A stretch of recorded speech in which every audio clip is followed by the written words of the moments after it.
I showed up to my dad's retirement barbecue 3 weeks ago and walked out knowing I just destroyed him. Let me explain. I'm 28. I deliver food on a bicycle. I live in a basement apartment that costs $600 a month. And yeah, the water heater is garbage, so I shower at the gym most days. My dad is Henry. My mom is Connie. My brother Cody is 31 and works in finance. My sister Kayla is 25 and does something with marketing. They all live in nice houses and nice neighborhoods. And I'm the family embarrassment. Always have been. The party was at my parents' house.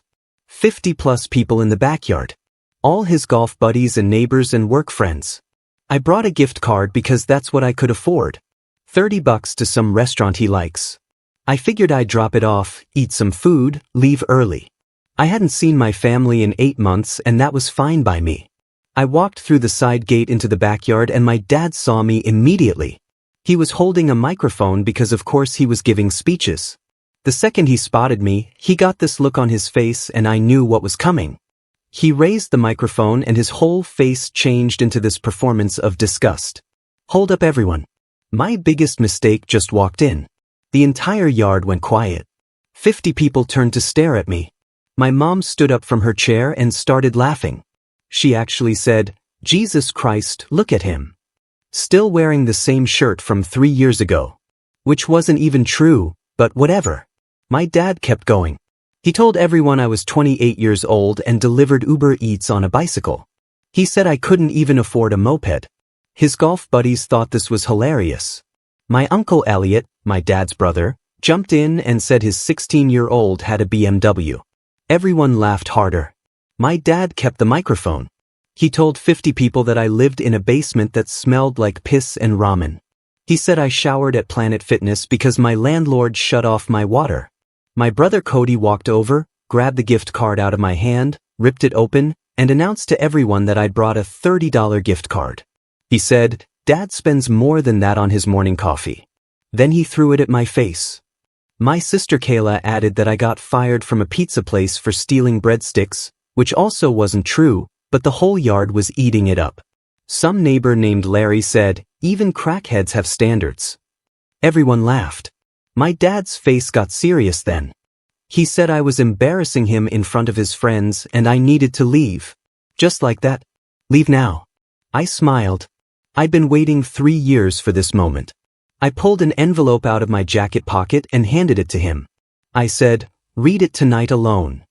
Then I got on my bike and rode off while they all laughed and made jokes behind me. Here's what nobody at that party knew. That house they were all standing in, the one my parents have lived in for 30 years. My grandmother left it to all 3 of her grandchildren when she died. Me, Cody, and Kayla. Equal shares. My parents have a life estate, which means they can live there until they die, but they don't own it outright. We do. My grandmother died 9 years ago. I was 19.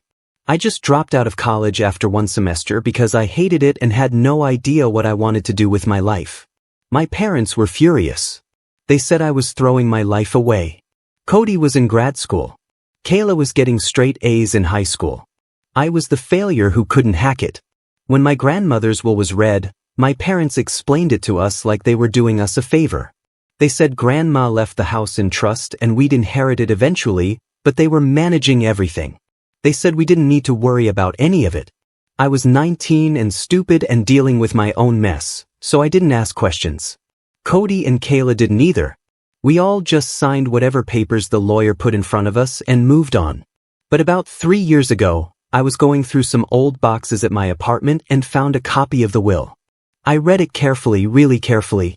It said the house was left to the 3 grandchildren as tenants in common. My parents had a life estate. But here's the thing about tenants in common. Any co-owner can force a partition sale at any time, which means any one of us could go to court and make them sell the house and split the proceeds 3 ways. I did research, a lot of research. I learned that my parents had been treating that house like they owned it completely. They'd refinanced twice. They'd taken out a home equity line of credit. They'd made improvements and remodeled the kitchen, all while telling us it was in trust and we'd get it eventually, but the will was clear. We owned it. They just got to live there. I started thinking about how they treated me my entire life. I was never good enough. Cody was the golden child who did everything right. Kayla was the baby who could do no wrong. I was the middle kid who couldn't hold down a job, couldn't finish school, couldn't get my life together. Every family gathering was just another opportunity for them to point out my failures. Every holiday dinner included some comment about when I was going to get a real job or move out of whatever apartment I was in. 3 years ago, I made a decision. I was going to let them think I was exactly what they said I was, a failure, a loser, someone who would never amount to anything. And while they thought that, I was going to prepare. I got a job doing food delivery because the schedule was flexible and I could work as much as I wanted. I kept my expenses low. That basement apartment with a bad water heater, I could have afforded better. I chose not to. I saved every extra dollar. I looked into what it would take to force a partition sale. I found a lawyer who explained the process. I learned that in our state, any tenant in common has an absolute right to partition. The court can't deny it. The only question is whether they do a physical partition, which doesn't work for a house, or a partition by sale, which means selling the property and splitting the money. I called the lawyer back about 6 months ago. I told him I was ready to move forward, but I wanted to wait for the right moment. He said that was fine. We prepared all the paperwork, a petition for partition, a notice to the other co-owners, everything ready to file. The envelope I handed my dad contained a letter from my lawyer. It informed him that I was exercising my rights as a co-owner and filing for partition by sale. It explained that the house would be sold, the proceeds would be split 3 ways between me, Cody, and Kayla, and my parents would need to find somewhere else to live. It also mentioned that the refinancing and home equity line they'd taken out would be paid off first, which meant there'd be less money for everyone, but that wasn't my problem. The letter said I'd already contacted Cody and Kayla and explained the situation to both of them, which was true. I'd called Cody 2 days before the party. I explained what I'd learned about the will and what I was planning to do. He got quiet. Then he said I was being ridiculous and petty. He said I should just let it go and move on with my life. I told him that was easy for him to say since he hadn't spent the last decade being treated like garbage. He said I brought it on myself by dropping out of school and never getting my act together. I told him he could join me in forcing the sale and getting his share, or he could do nothing and I'd do it myself. His choice. He hung up on me. I called Kayla next. Same conversation. She cried. She said I was going to ruin the family. She said Mom and Dad would be devastated. I said they'd been devastating me for years and nobody cared. She said I was being selfish. I said she could either join me and get her third of the house value or she could sit back and watch. She also hung up on me. The letter mentioned both of those calls. It made it clear that Cody and Kayla had been notified and had chosen not to join the action, but that didn't matter. I only needed myself to force the sale. One co-owner was enough. I got home from the party around 7 p.m. I knew my dad would read the letter eventually. I figured he'd call. I didn't expect what actually happened. My phone started ringing at 9:47 p.m. My dad. I didn't answer. He called again at 9:51. Again at 9:55. I turned my phone to silent and watched the screen light up over and over. By 11 p.m., I had 17 missed calls from my dad, 8 from my mom, 5 from Cody, and 3 from Kayla. I opened my voicemail around midnight. 43 messages total. I listened to the first few from my dad. The first one was him saying we needed to talk right away. This was serious. I needed to call him back immediately. His voice was tight. The second one was angrier. He said I couldn't do this. I didn't understand what I was doing. I was going to regret it. The third one was different. His voice cracked. He said I was destroying the family. He said we could work something out. He said I didn't really want to do this. By message 10, he was begging. He said they'd give me money. They'd help me get a better apartment. They'd co-sign for a car. Just please don't do this. Please. My mom's voicemails were worse. She called me ungrateful. She said they'd raised me and this was how I repaid them. She said I was breaking her heart. Then in the next message, she said I was a vindictive little piece of garbage who never appreciated anything they'd done for me. Then she went back to crying and begging. Cody left messages saying I was making a huge mistake. He said I didn't understand the financial implications. He said I was acting like a child. Kayla's messages were all crying. She said I was tearing the family apart. She said, "How could I do this to them?" I didn't call any of them back that night. The next morning, my lawyer called. He said he'd received multiple calls from people claiming to represent my parents. He said he told them all that I was his client and they needed to go through the proper legal channels. He asked if I wanted to proceed. I said yes. We filed the partition action that afternoon. Now, here's where it gets interesting. My parents have lived in that house for 30 years. They bought it from my grandmother years before she died. But when she died, she'd had the deed changed so that my grandfather's estate had already been settled and the house became ours with their life estate. They've made it their whole identity. My dad talks about the property value constantly. My mom has remodeled every room. They've hosted every family holiday there. All their friends know that house, and the house is worth about $850,000. After paying off their refinance mortgage and home equity line, which total about $320,000, that leaves $530,000. Split 3 ways, that's about $176,000 each for me, Cody, and Kayla. My parents will get nothing. They'll have to move.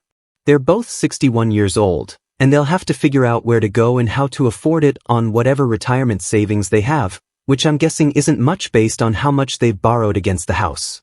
$176,000 doesn't make me rich, but it's more money than I've ever had. It's enough to change my life, get a reliable car, get a better apartment, maybe go back to school, actually build something. And I earned it by being exactly who they said I was for 3 years by letting them mock me and laugh at me and treat me like garbage while I saved and planned and waited. The voicemails kept coming for 3 days straight. I haven't listened to most of them. My lawyer said not to engage directly and to let him handle everything. The court date for the partition hearing is set for 2 months from now. My lawyer said it's a formality. The law is clear. I have the right to petition. The only question is how the sale will be handled and how quickly. My dad showed up at my apartment 4 days after the party. I didn't let him in. He stood outside and yelled through the door. He said I was killing my mother. He said I was destroying everything they'd built. He said I'd regret this for the rest of my life. I told him through the door that he should have thought about that before he humiliated me in front of 50 people. He said that was just a joke. He said I was being too sensitive. He said everyone makes fun of their kids and I needed to grow up. I opened the door. Then I looked him in the face. I said this wasn't about the party. This was about every single time he'd made me feel worthless. Every comment about my job, every comparison to Cody, every disappointed look, every time he'd introduced me to his friends and I could see him wishing he didn't have to claim me as his son. I said I was done being the family embarrassment and he was about to learn what it felt like to lose everything. He tried to push past me into my apartment. I blocked him. He said we needed to talk about this like adults. I said adults don't humiliate their children at parties. Adults don't spend a decade making someone feel like garbage.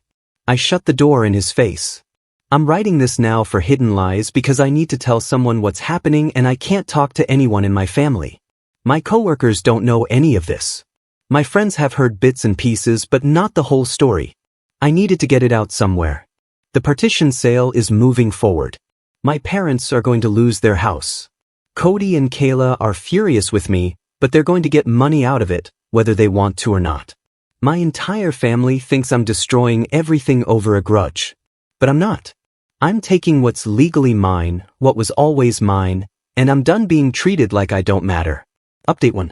I posted a week ago on Hidden Lies about forcing the sale of my parents' house through a partition action. A lot of you told me to stand firm and not back down.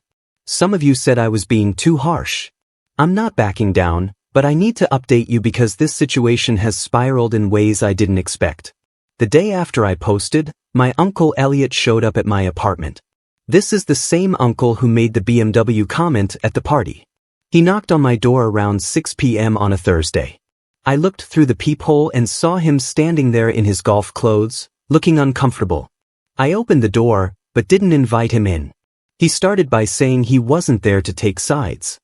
He said he just wanted to understand what was happening because Henry and Connie were devastated. He said they'd called him crying multiple times and he'd never seen his brother like this. I told him that was interesting because I'd been devastated for years and nobody seemed to care about that. He said that was different. I asked how. He didn't have an answer. Then he tried a different approach. He said family was supposed to stick together. He said whatever problems we had, we should work them out privately, not through lawyers and courts. I told him I tried working it out privately for a decade and it got me publicly humiliated at a retirement party. He said my dad was just joking around. He said I was being too sensitive. I asked him if he'd think it was funny if someone told 50 people that his kid was a worthless piece of garbage who couldn't afford basic transportation. He got quiet. Then he said the real reason he came. He wanted to know if there was any amount of money that would make me drop the partition action. He said my parents were willing to pay me to walk away. I asked how much. He said they could probably come up with 20,000, maybe 25. I laughed. I told him the house was worth $850,000 and my share was about $176,000. I asked him if he seriously thought I'd take $25,000 and let them keep a house worth that much. He said the house was their home and they'd lived there for 30 years. I said it was legally mine and they treated me like garbage for 28 years. He left after that. But here's what made me realize how serious this was getting. My Uncle Elliot isn't just some random family member. He's a real estate attorney. Not the kind who handles partition sales, but he knows property law. And if he was coming to my door offering money, that meant my parents had already talked to him about whether they could fight this legally, which meant they'd already figured out they couldn't. 2 days later, my brother Cody showed up. Different approach entirely. He came on a Saturday morning with coffee and bagels like we were going to have some kind of friendly chat. I let him in because I wanted to hear what he had to say. He sat on my couch and started by saying he'd been thinking about everything.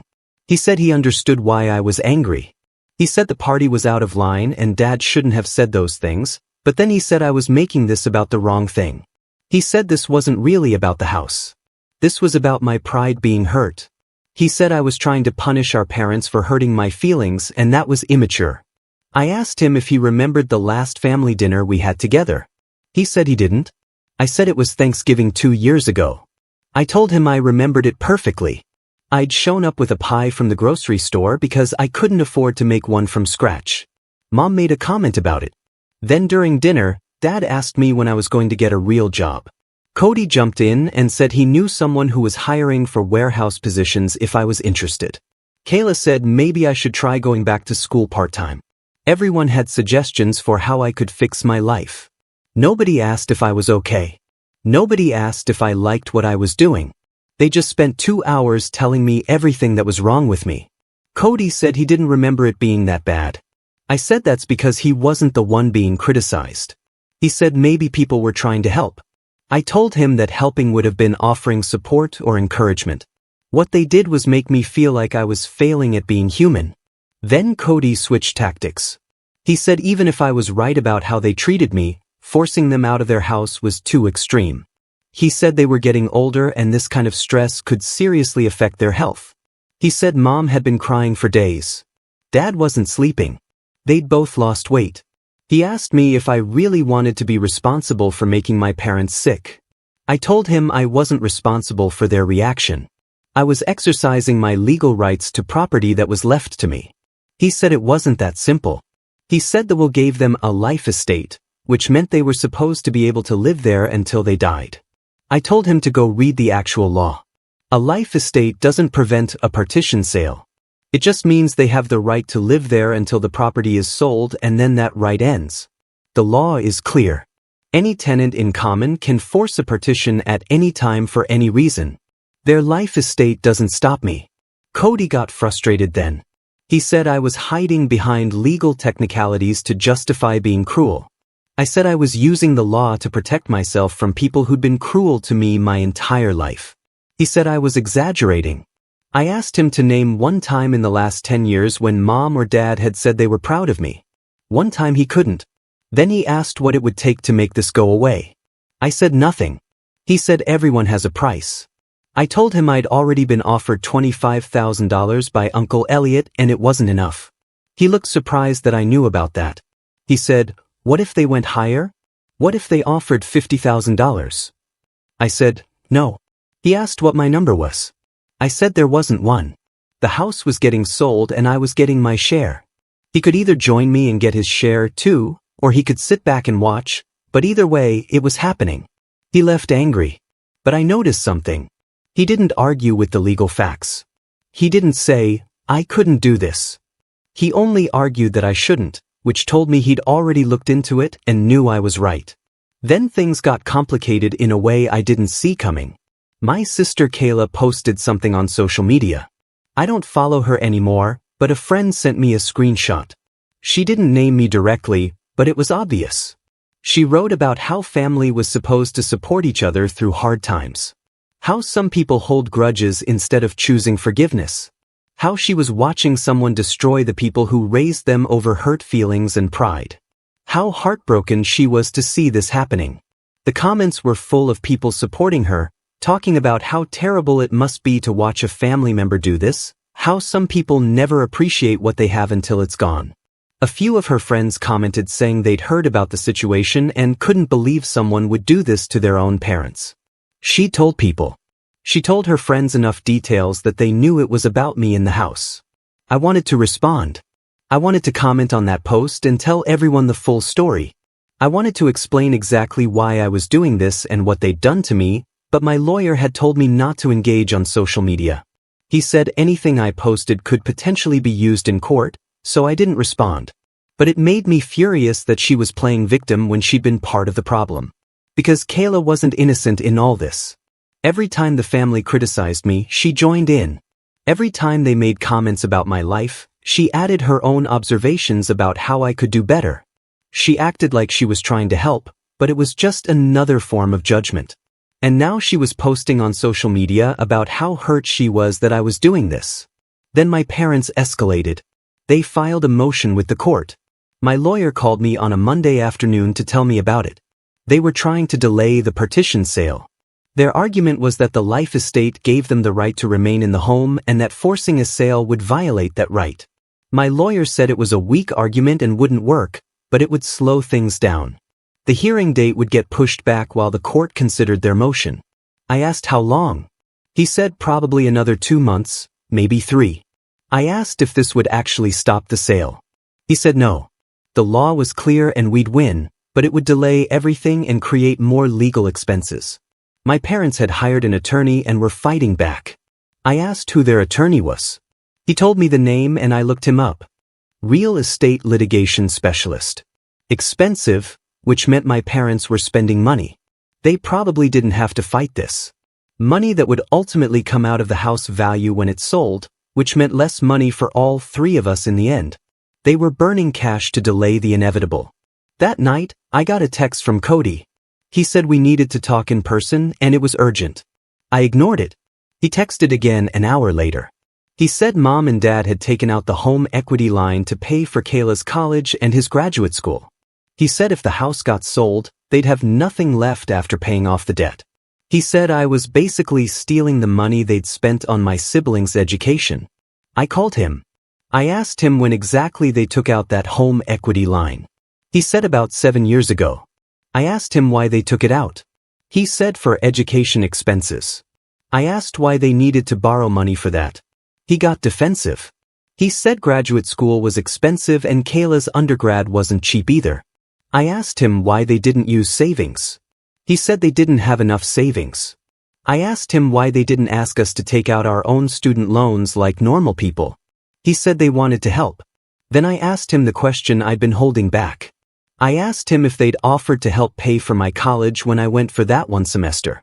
There was a long silence. He said that was different because I dropped out. I said I dropped out after 1 semester, which means they could have helped pay for that 1 semester. Did they? Another silence. He said he didn't remember. I said I remembered. I took out loans. I paid for it myself. And when I dropped out, I was the one stuck with the debt. They didn't offer to help me. They just told me I'd made a huge mistake. Cody said that was because I quit. I said I quit after 1 semester, which means they could have supported me during that semester the same way they'd supported him and Kayla for years, but they didn't. He said, I'm twisting this around. I said, no, I'm finally seeing it clearly.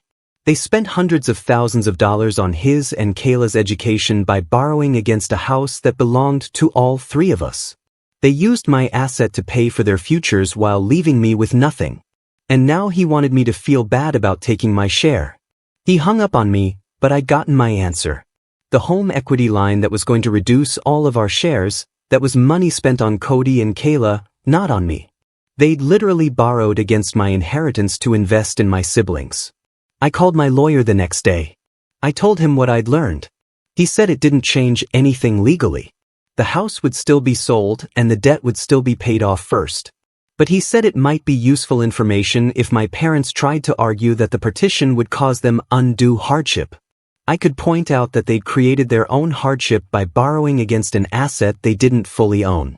My parents tried to contact me directly again. My mom showed up at the grocery store where I was shopping. I don't know if she followed me or if it was coincidence, but suddenly she was there in the produce section. She looked terrible. Her hair wasn't done. She was wearing sweatpants. She looked like she'd been crying for days. She said we needed to talk. I kept picking out vegetables. She said I couldn't just ignore her. I said I wasn't ignoring her. I just had nothing to say. She said I was killing her. She said she couldn't eat, couldn't sleep, couldn't function. She said every day she woke up thinking about losing the house. I said that's interesting because I spent years waking up thinking about how my own family made me feel worthless. She said that's not fair. I said nothing about this was fair. Then she said something that made me stop. She said I didn't understand what that house meant to them. It was where they'd raised us. It was where every holiday happened. It was where all their memories were. It was their whole life. I looked at her and said, maybe they should have thought about that before they humiliated me in front of 50 people at a retirement party. Maybe they should have thought about it before spending a decade making me feel like I was the biggest disappointment of their lives. Maybe they should have treated their house like it mattered and their son like he mattered too. She started crying right there in the produce section. She said they'd made mistakes, but they didn't deserve this. I said I'd made mistakes too, but I didn't deserve how they treated me. She said we could fix this. She said we could be a family again if I just dropped the lawsuit. I told her there was no lawsuit. It was a partition action and it was happening. She asked what she had to do to make me stop. I said there was nothing she could do. I walked away while she was still crying. I should have felt bad. A normal person would feel bad watching their mother cry in a grocery store, but I'd waited 3 years for this. 3 years of keeping my head down and letting them think I was exactly what they said I was. 3 years of saving money and making plans and preparing for the moment when I could show them that I wasn't worthless, that I had power, too, that I could take something from them the way they'd taken my dignity from me over and over. The court date for their motion is in 3 weeks. My lawyer says we'll win. The petition will go forward. The house will be sold. I'll get my money. And my parents will have to figure out what to do with the rest of their lives. But now half the family knows about this and half of them think I'm destroying everything over hurt feelings. My Uncle Elliot isn't speaking to me. Some cousins I haven't seen in years are texting me saying I should reconsider. Kayla's social media posts keep getting more dramatic. Cody is trying to calculate whether it would be worth it for him to join the petition and get his share. And my parents are spending money they don't have on a lawyer who can't actually stop this from happening. I keep thinking about what Cody said, that this isn't about the house. That it's about my pride being hurt. And maybe he's right. Maybe this is about pride. But it's also about finally standing up for myself. It's about finally showing them that I'm not the failure they've always said I was. It's about taking back something that was mine all along. The hearing is in 3 weeks. I'll update after that on Hidden Lies. The hearing was last week. I'm still processing everything that happened, not just at the courthouse, but what came after. This whole situation has gone from a family dispute to something I don't even know how to describe anymore. My lawyer told me to dress nicely for the hearing. I bought a decent shirt and pants from a thrift store. My parents showed up looking like they hadn't slept in weeks. My mom's hair was graying at the roots like she'd stopped getting it colored. My dad had lost weight. His suit hung off him differently than it used to. They sat on the other side of the courtroom with their lawyer and didn't look at me once. The hearing was supposed to be about their motion to block the partition based on the life estate. Their lawyer argued that forcing the sale would violate their right to remain in the home until death. He talked about how they'd lived there for 30 years, raised 3 children there, made it their entire life. He said partition sales were meant for situations where co-owners couldn't agree on property use. But this situation was different because the life estate created a special circumstance. My lawyer stood up and explained that the life estate didn't prevent partition. He cited 3 different cases where courts had allowed partition sales even when life estates existed. He said the law was unambiguous. Any tenant in common has an absolute right to partition regardless of other interests in the property. The life estate holders get their interest converted to proceeds from the sale based on their life expectancy, but they can't block the sale itself. The judge asked my parents' lawyer if he had any case law supporting his position. The lawyer admitted he didn't. The judge asked why they'd filed the motion if the law was this clear. The lawyer said they were hoping the court would consider the equitable circumstances. The judge said equity doesn't override statutory rights. Motion denied. The partition sale would proceed. My parents' lawyer asked for 90 days to prepare for the actual partition hearing. My lawyer said 60 days was standard. The judge split the difference and gave them 75 days. So, now we're waiting another 2.5 months before the final hearing where the court orders the actual sale. My dad stood up while the judge was still talking. He said this wasn't right. He said the house was theirs and I had no right to take it. The judge told him to sit down. My dad said I was destroying my family over money. The judge said if he didn't sit down immediately, he'd be held in contempt. My dad sat down, but he was shaking. My mom was crying silently.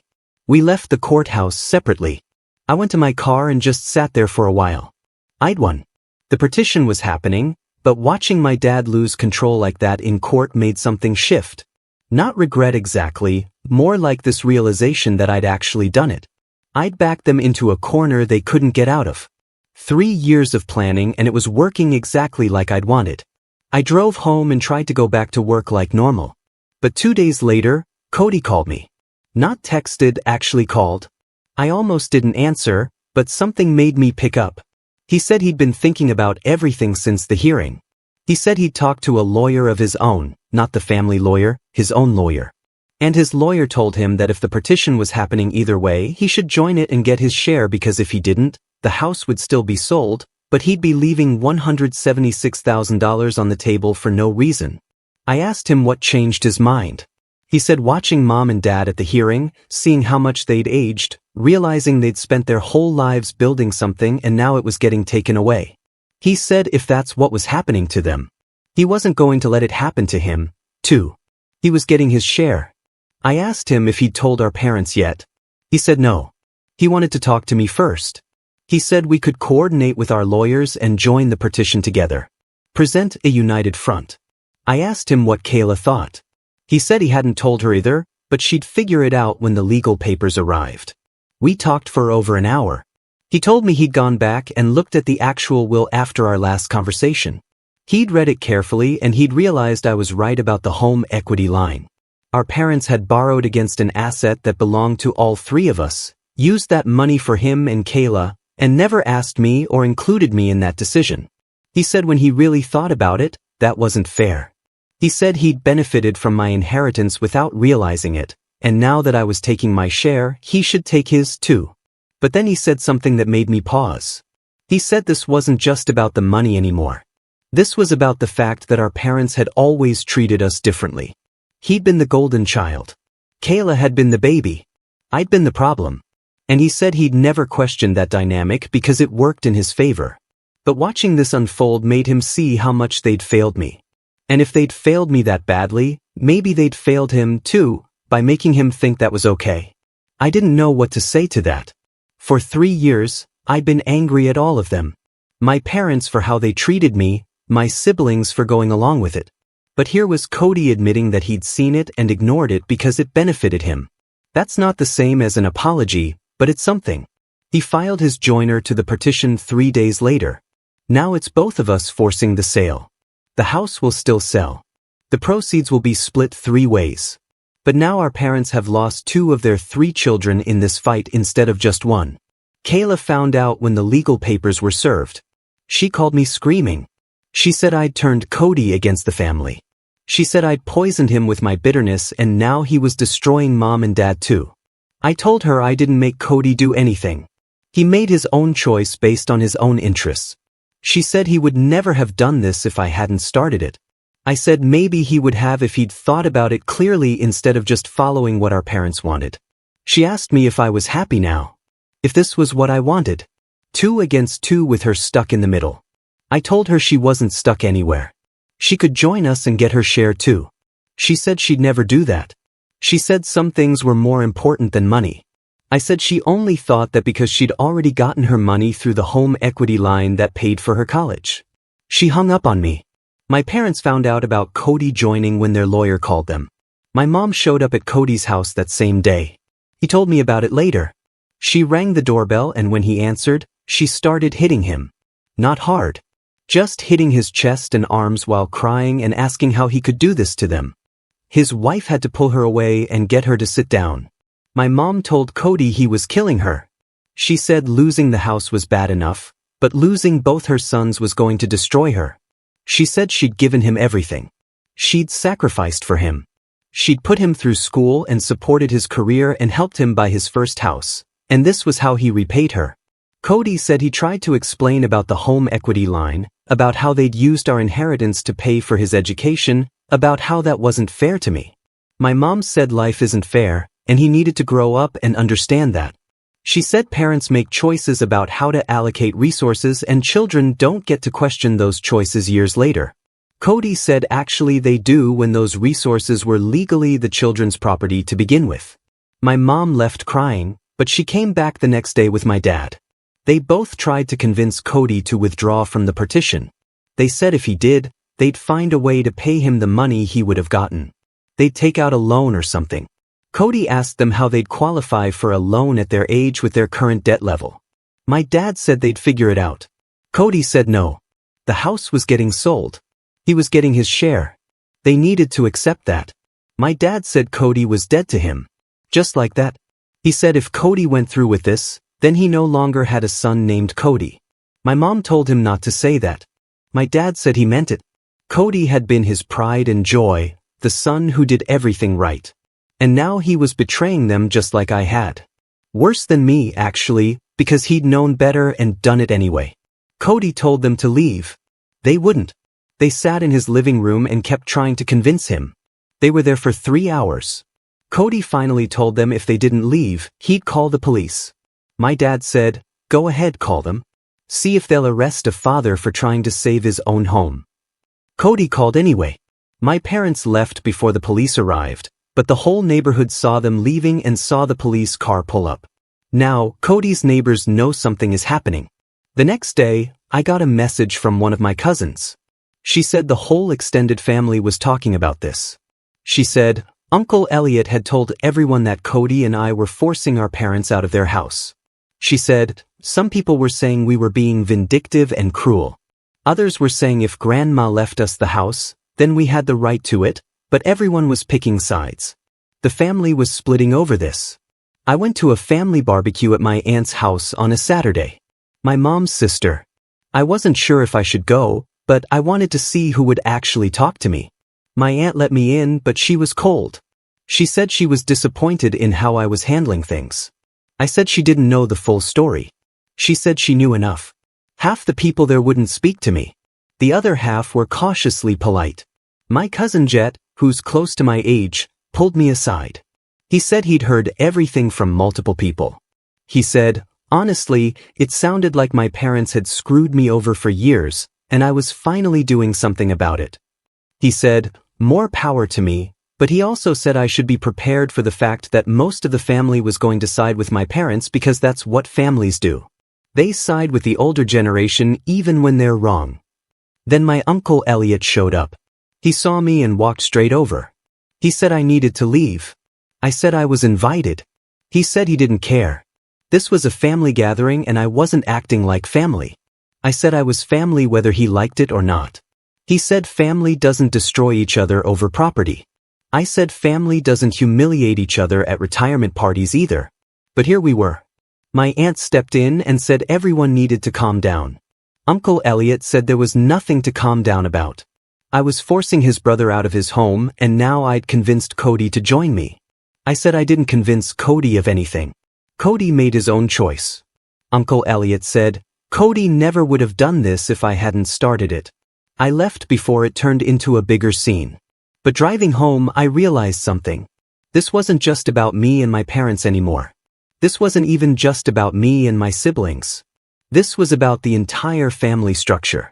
I challenged the basic assumption that children respect and defer to their parents no matter what. I'd said, no, actually, if you treat your kid like garbage for years, that kid has the right to fight back.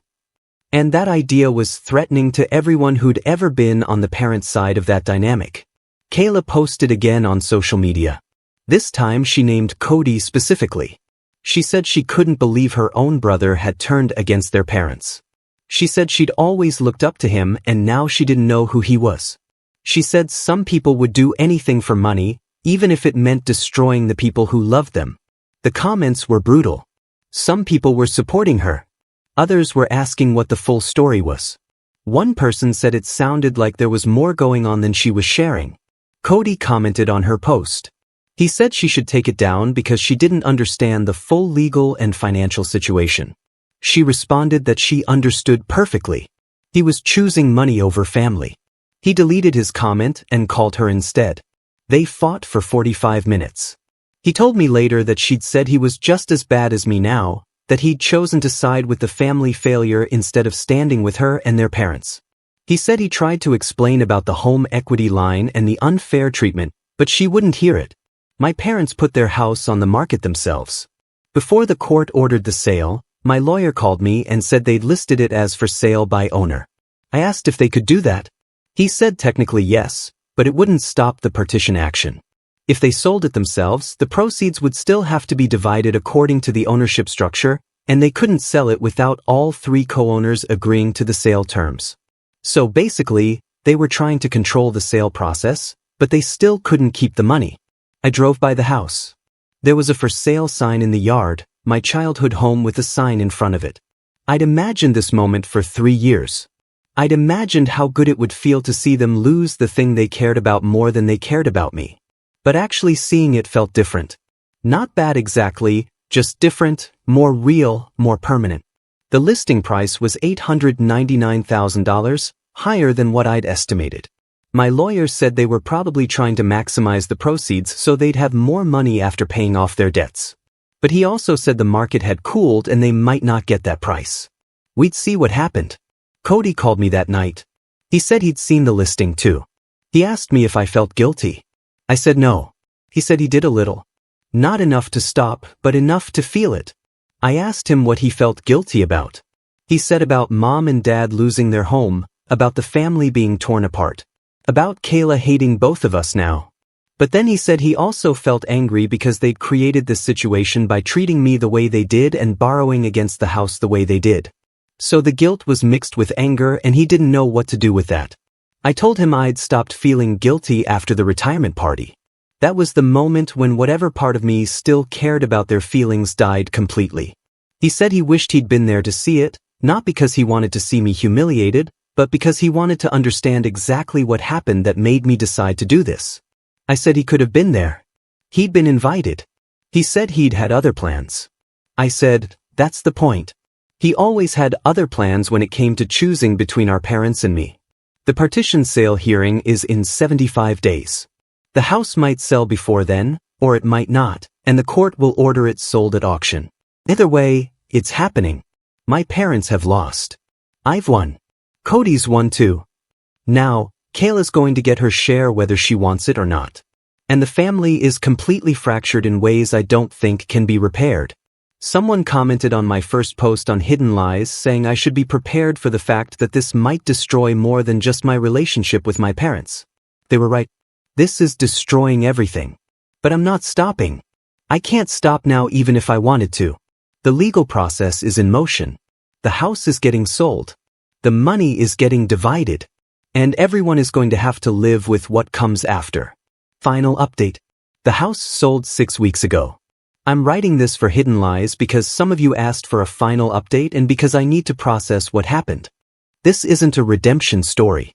Nobody learned a valuable lesson. Nobody apologized and meant it. The family is broken and it's staying broken. My parents accepted an offer 3 weeks before the final partition hearing. $875,000. Not the $899,000 they listed it for, but close enough. My lawyer said they probably took a lower offer to avoid the court-ordered auction, which would have been more public and possibly gotten them even less money. The sale closed on a Wednesday. I got the call from my lawyer that afternoon after paying off the mortgage balance and the home equity line.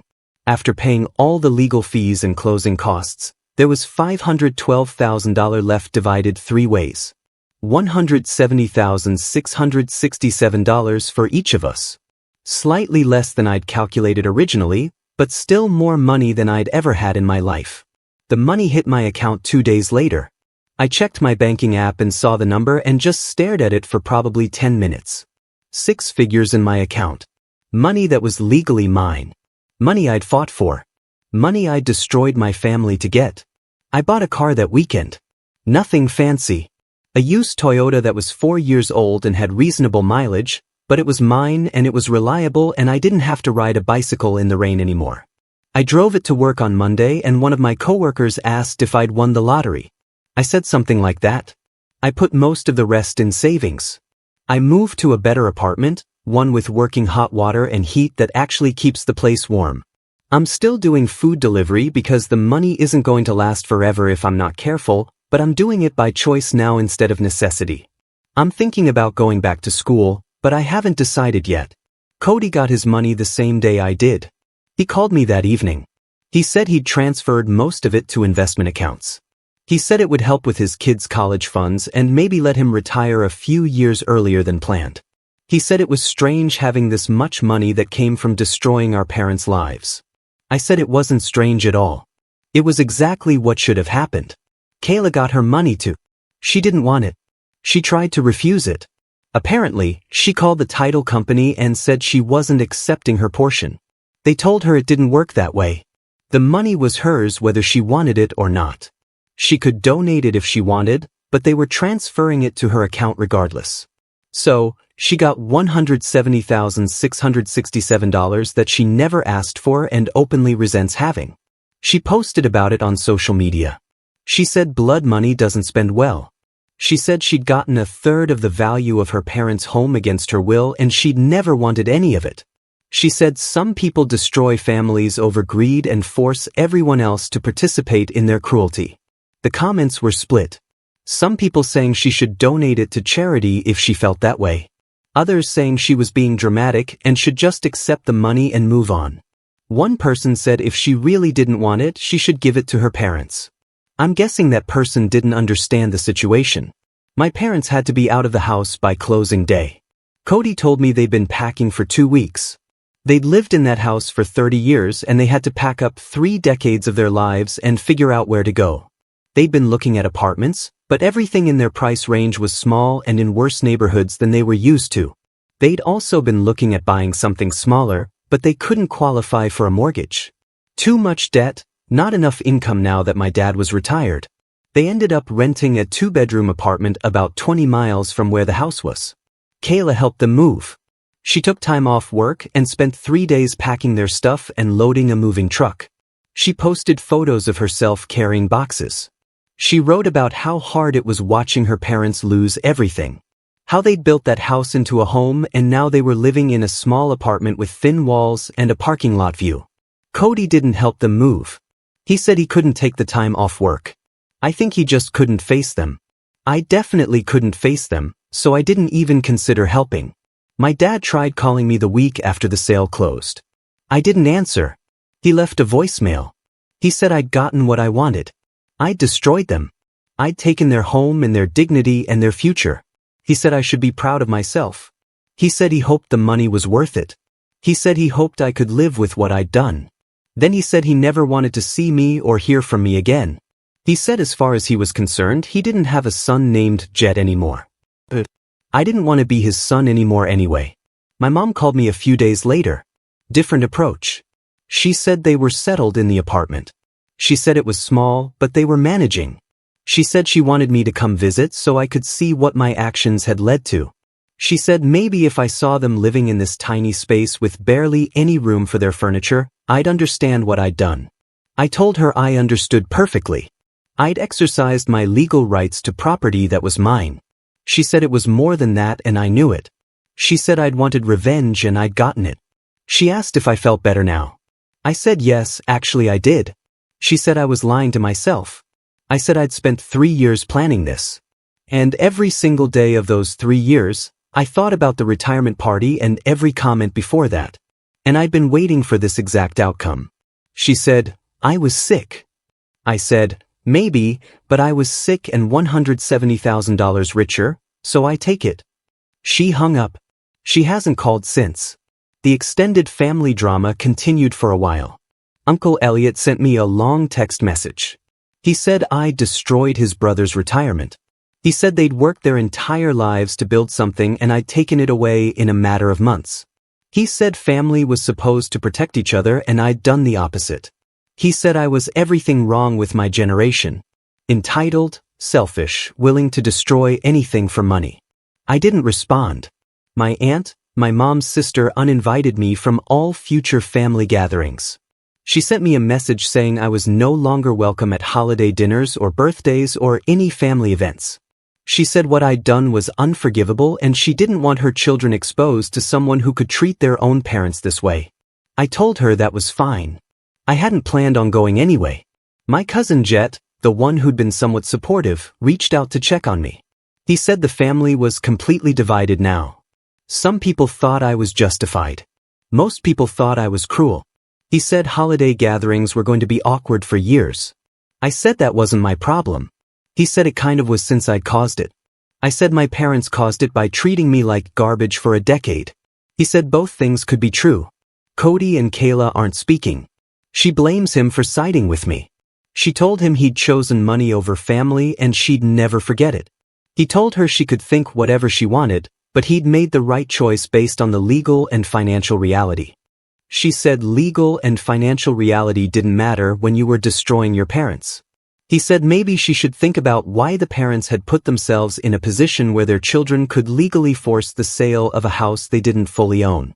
Kayla tried to give her money to our parents. She offered them the full $170,600 and $667. They refused it.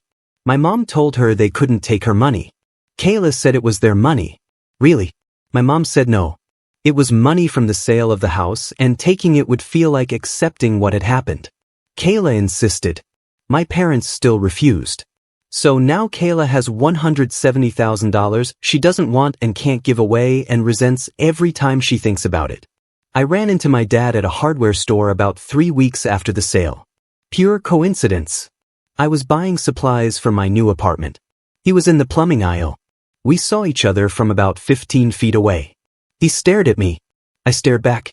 Neither of us moved for probably 30 seconds. Then he walked over. He said I looked good.